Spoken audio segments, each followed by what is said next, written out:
Hi, my name is Kristen and this is Kristen Craves Books. So I have been sick all week. You can probably hear it in my voice. I am filming this video, editing it, and posting it today because it is a collab video and I desperately wanted to do this. We've known about this collab for a minute now, and of course, unlike Becky from Bex Reads, I do not film so far in advance, so I thought I had plenty of time when on Monday I started to feel very, very sick, and here we are Friday and it's not that much better, but I am actually feeling okay enough to sit down and film for an hour or so. And I slapped on some makeup. This will quickly be coming off and I'll be back in bed. But I just love Hannah so much from Hannah Blackwell, who put this all together. I love everybody who's collabing today, so I'm gonna leave all of their channels linked down below. I thought I had some great recs. I love beach reads. I feel like in the last few videos, I've just been thinking about summer, talking about beach reads, talking about new releases, and thinking, can't wait to read that with my toes in the sand. I know I said that a few times. So I wasn't gonna let being sick hold me down, especially because I was feeling a bit better this morning. I'm sure the afternoon it'll hit me again. So what do you think of when you hear the word beach read?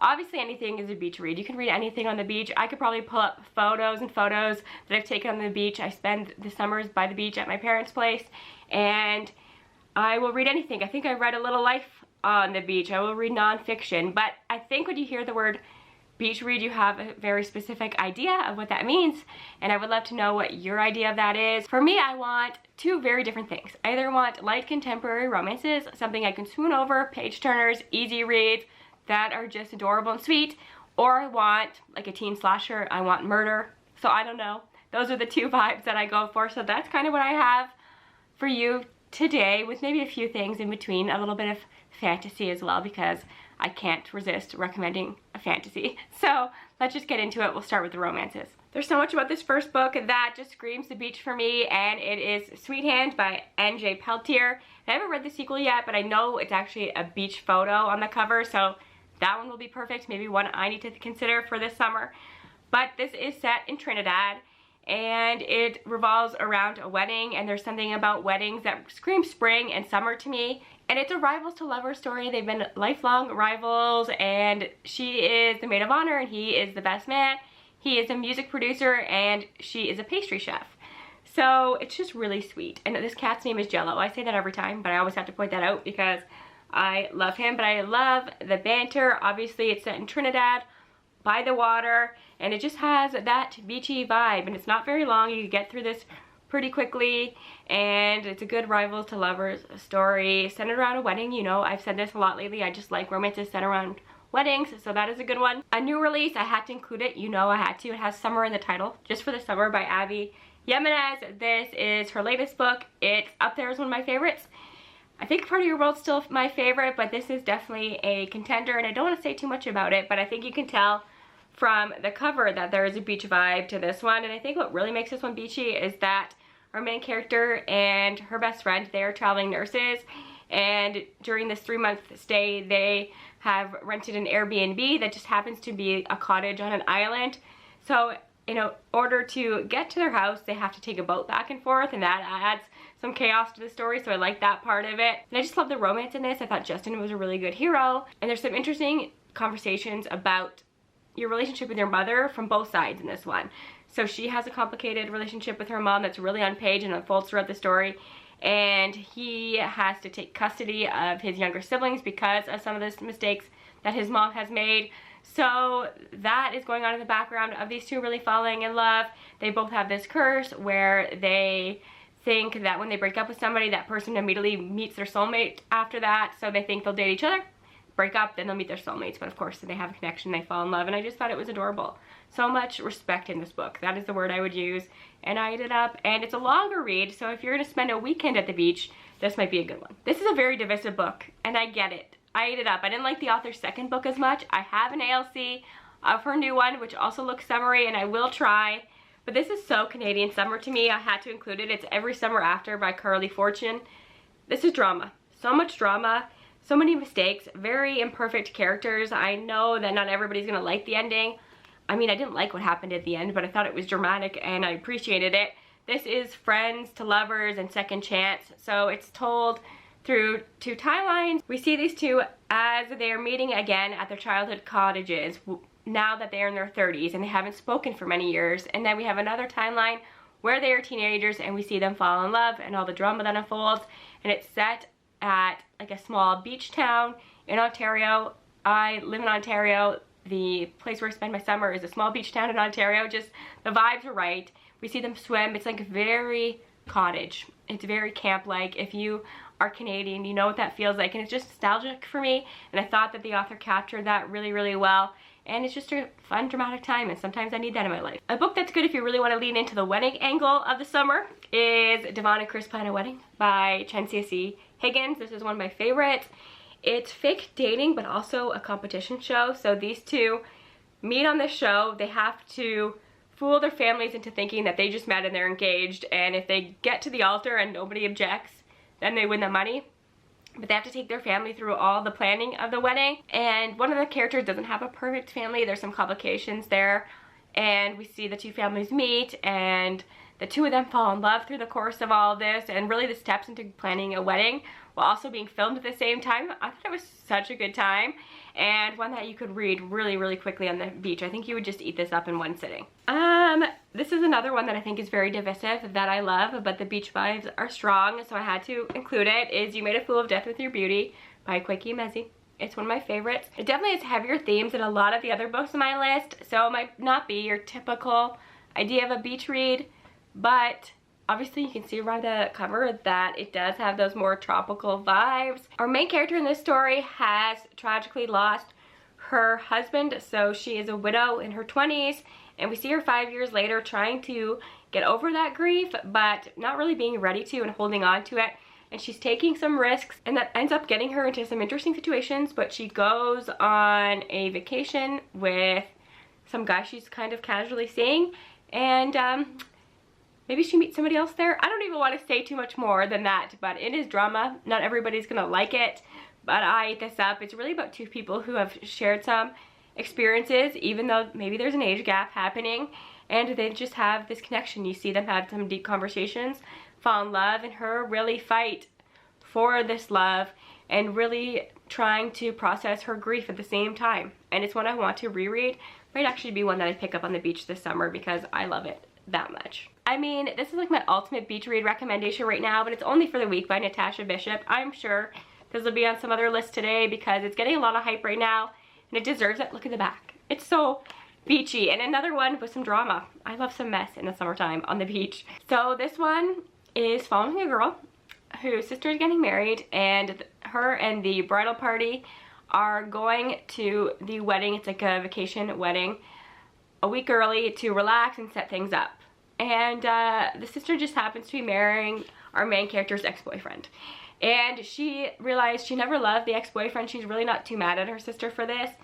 But she ends up having a fling that maybe turns into more with the best man. But she doesn't want people to know about it because she doesn't want people to think it's a revenge thing.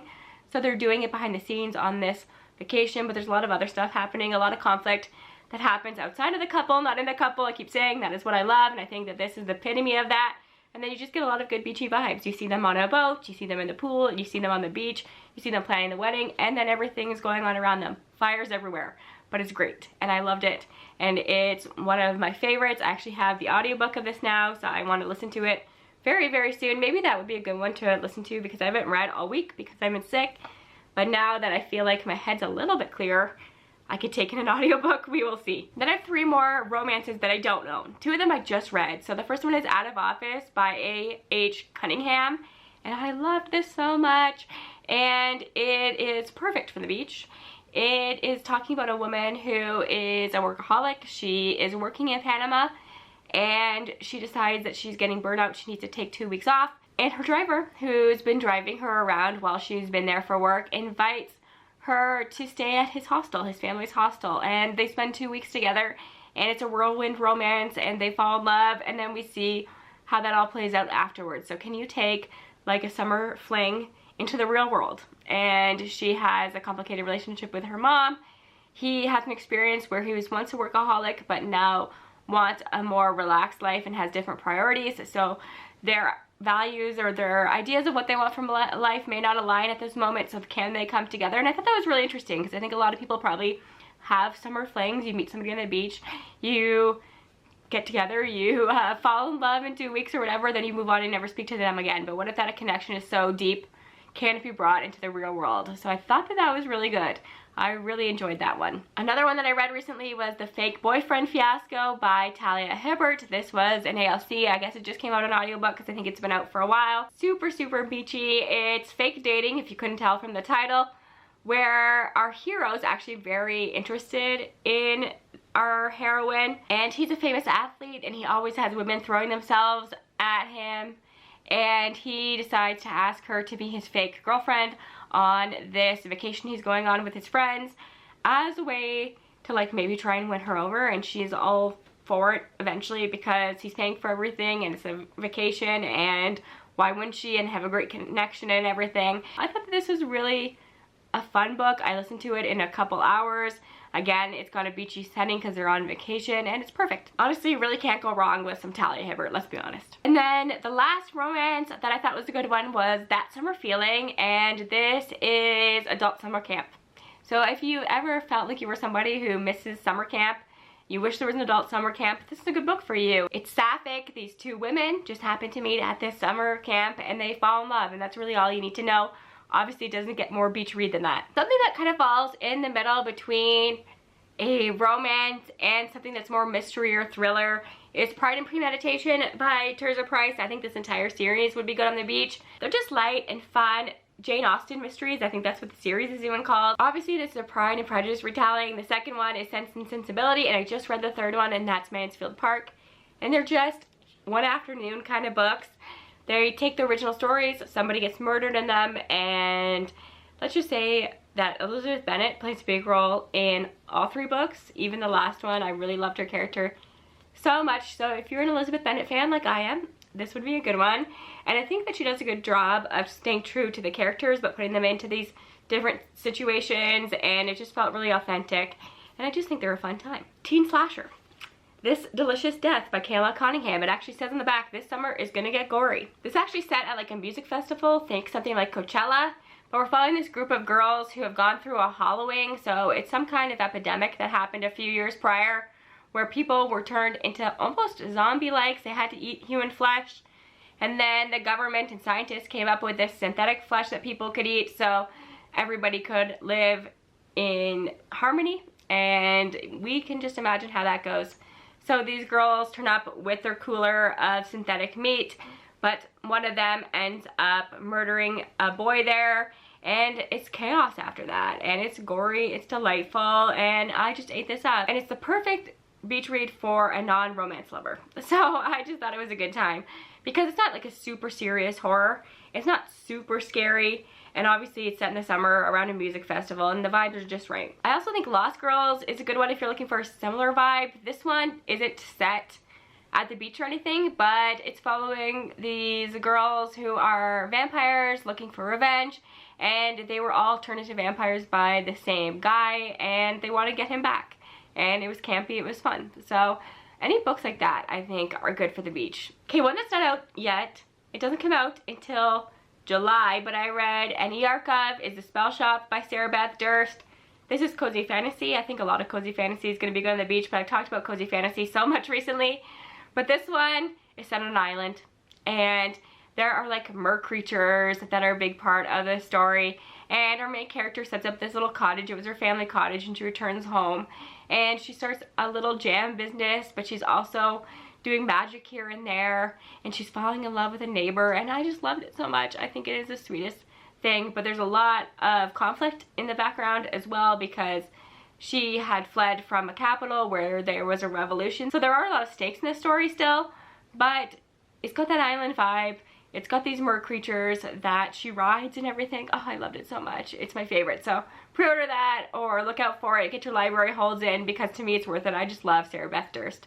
And I think she might have something similar to this Delicious Death or something, because I can picture her book where somebody's drinking blood out of like a Coke bottle. That might be a good one too. I haven't read that one yet. Something a little more serious but also has a romance is Lake Lore by Anna Marie McLemore. This is YA magical realism, which is what Anna Marie McLemore tends to do. This is one of my favorites by them. Obviously you understand why I included this on this list with this cover and this title. And it follows these two characters who meet at the beginning of the book.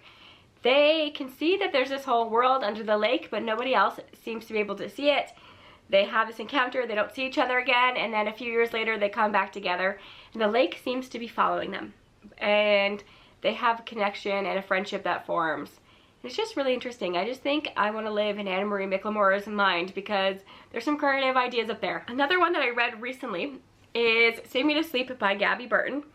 This is a siren book. I haven't read a lot of mermaid books that I've really loved, but this one was a 3-star for me, but it was one that I actually think about quite a bit, and I think it did some interesting things. So our main character is obviously a siren, and what I loved about her was that she killed for fun. There's no like motive behind it. Like, she was truly a siren, and we see her have a lot of depth beyond that as well, but we see how that thirst to kill gets her in trouble.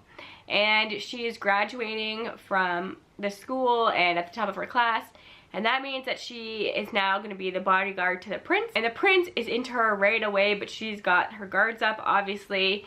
And yeah, something happens and it becomes complicated between them. And she also has a sister she's trying to protect. So I don't know, I didn't love the romance as much in this one, so I wouldn't go into it for the romance itself. Go into it for killing. It happens on page, and I loved it. I don't know what that says. I thought it was fantastically done. And then a more whimsical sea vibe. We have The Girl Who Fell Beneath the Sea by Axio. This takes place entirely underwater. It reads like a fairy tale, like a fable. It is so whimsical and dreamy, and I know you've probably heard about this 1,000 times, but I had to mention it because I do think it is the perfect beach read for a certain type of reader. Okay, I think that's it for me today. Sorry I didn't go in as depth with all of these as I normally would. I'm just coughing up a storm here. You're gonna see a lot of cuts happening, but I just really wanted to get this out. So I hope you enjoyed it. Let me know what a beach read means to you. If you even like the beach, I love the beach, but I know a lot of people in my life hate the sand, and let me know if that is you. Let me know what you think a beach read is, if you read any of these, if any are in your TBR. Make sure you check out everybody else's videos because I know there's going to be a whole wide range of recommendations. I'm going to binge those in bed once I edit and post this video. So talk to y'all soon. Hopefully I'm feeling better next week. I gotta talk about my June releases, and I will see you then. So bye for now. Thanks for your support as always.